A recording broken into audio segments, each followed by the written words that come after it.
All right, happy Monday, everybody. Adam back with another Fat to Chubby video update. So, hopefully, everyone had a great Halloween. I know I did. Got to take the kids trick or treating, got to see family, friends.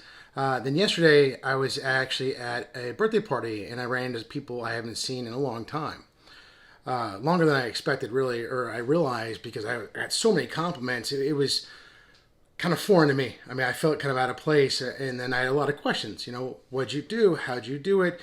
How long has it been? So I had to really go through the process and kind of Cliff's notes, what I've done, how I've done it, and why I'm successful, blah, blah, blah. And I know most of you know that. I can go into details for other people that don't know it, and maybe in one of the videos I'll detail it, ad nauseum, just what I did and how I did it.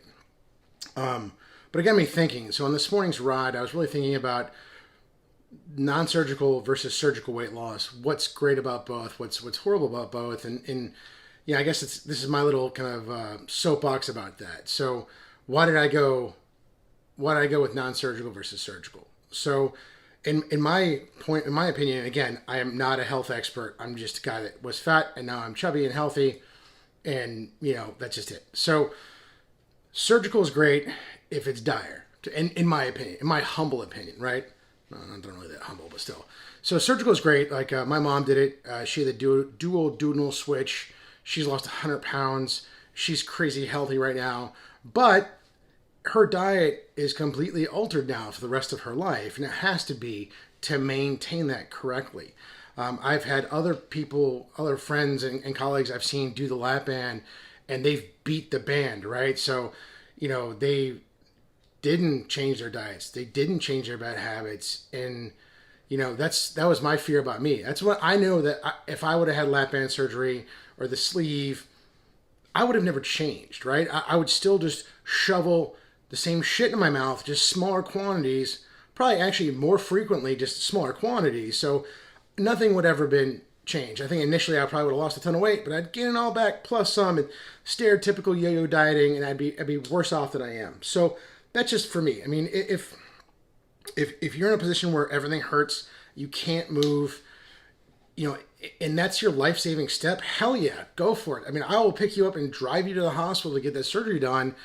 But once it's done and you can move around freely, then we need to work on you, right? You need to get better habits, better health, just healthy choices in general. So that's kind of my spiel about the surgical and my perspective.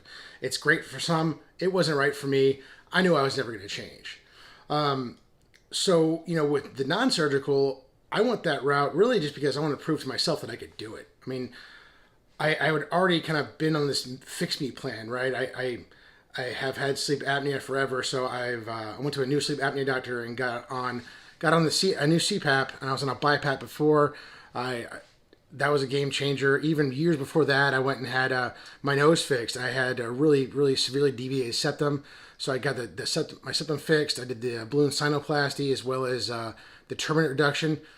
I would do that surgery again tomorrow. It was that great. It changed my life that much. So, I did all those things, and then moving forward, I knew that after my knee surgery and facing a full knee replacement, I lost weight on my own. I thought I was doing everything right, but then something was off. So I went and met with Dr. Desai, and we did the full workup.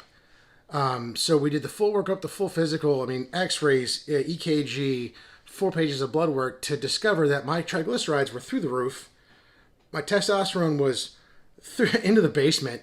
And then I was like pre-diabetic, and that scared the shit out of me. I mean, it really was like, all these years, not only are you trying to out-train a bad diet, but you really thought you were doing healthy stuff, and it could have been worse. And I had these visions of myself being that young dad, young being 42, or 40 at the time, that young dad in the sitcom that mysteriously dies of a heart attack when everyone thought they were healthy and working out all the time. And I was like, shit, man, like, that's me.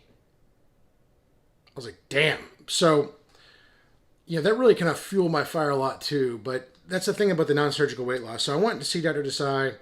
We did all my labs, did all my blood work, did my full physical. I had already had a really good workout regimen already. I enjoy working out. I enjoy those endorphins. But it was like, how do I fix everything else? So she got me on Visipa for my triglycerides, got me on phentermine as far as to help with the diet. It really just curbs your cravings throughout the day. I was definitely a candidate for it because I was 360 pounds. I was massively overweight / obese. But those two things worked for me, and that and my own mortality really was the huge driver. So, but that's the thing. The non-surgical part of it, it's hard work. It is hard ass work, and it's really being diligent about changing your bad habits and being honest with yourself. It's like you shouldn't eat that. Don't eat it. Put that shit down. Don't fucking eat it. Don't. It's that easy. But you need to have that voice inside your head just like telling you not to. I mean, in retrospect, I did. My buddy Ryan, shout outs to the Big Cajun, he'd fat shame me. It was a very loving Big Brother way, but I had some fat shaming too, and that played in the back of my mind as well. So, yeah, it's real about self-realization. You're going to find your own path, and you're going to do what works for you, but keep in mind, everything you do, it's going to be life-changing and life-altering, but you have to be consistent. You have to be diligent. And this is stuff that you're going to do for the next 20, 30, 40, 60 years of your life. It's not going to be a quick fix. It's not going to be 6 months now and I can go back to eating shit and do what I want to do. You can still eat shit, but you have to do it in moderation. And I hate those words because they're so damn cliche, but that's God's honest truth. So, and that's it. I mean, surgical versus non-surgical. I mean, there's pros and cons to both. I just wanted to prove to myself that I could do it and get it done. I've done that way, and it's a struggle every day. It's a struggle every single day. So I'm here. If y'all want to talk, I love you all.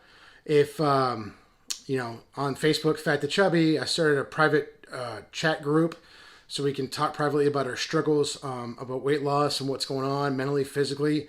Instagram, fat_2_chubby. And of course the YouTube. So it's youtube.com/abart78. Hopefully, if I get enough followers, I can change that to my own private or my own custom handle, as they say. But like, subscribe, help me out. That's all I got. You have a good one. See ya.